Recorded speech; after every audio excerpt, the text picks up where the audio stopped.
Okay, once you've finished the surveillance capitalism lesson, the media integrity unit will open up, and you can see that there's sort of three parts to this: media ownership, a new method to detect fake news, and conspiracy theories. So these will open up once you have finished one assignment. The next unit will open up. So each of these little modules have some activities attached to them, and once you're finished the activity, the next module will open up. So let's go under media ownership. And here we have a sort of graphic to show how who owns which media, and you can take a close look at that. And then you're going to take a look at how the media can be biased to one side of the issue or the other. And this one talks about minimum wage. If you remember, with the previous Ontario Liberal government, Premier Wynne raised the minimum wage, and then when Premier Ford came in, he lowered it.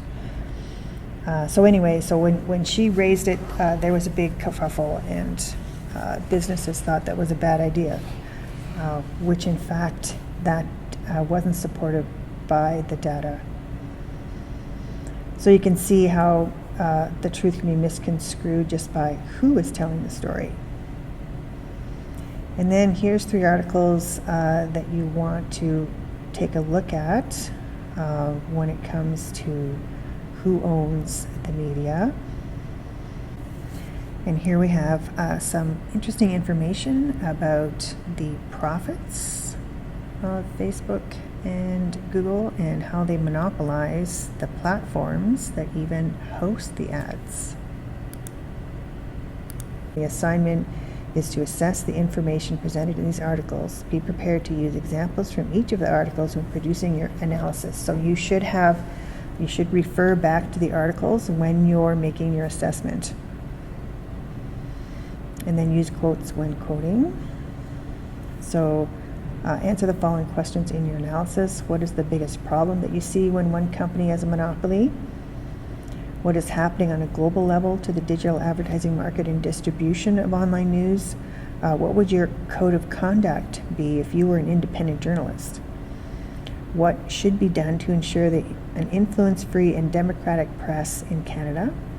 Compile the answers to these questions and any other comments you would like to submit using good grammar and logically organized ideas in a Word or PDF document, and submit to the Dropbox. Please don't give me a link to a Google Doc. You want to download your Google Doc first as a PDF. So here I have a Google Doc open, and in order to export it as a PDF, you go up to File, Download, PDF. And that will create the PDF that you will submit to the Dropbox. And there we go. It's going to be downloaded to my computer.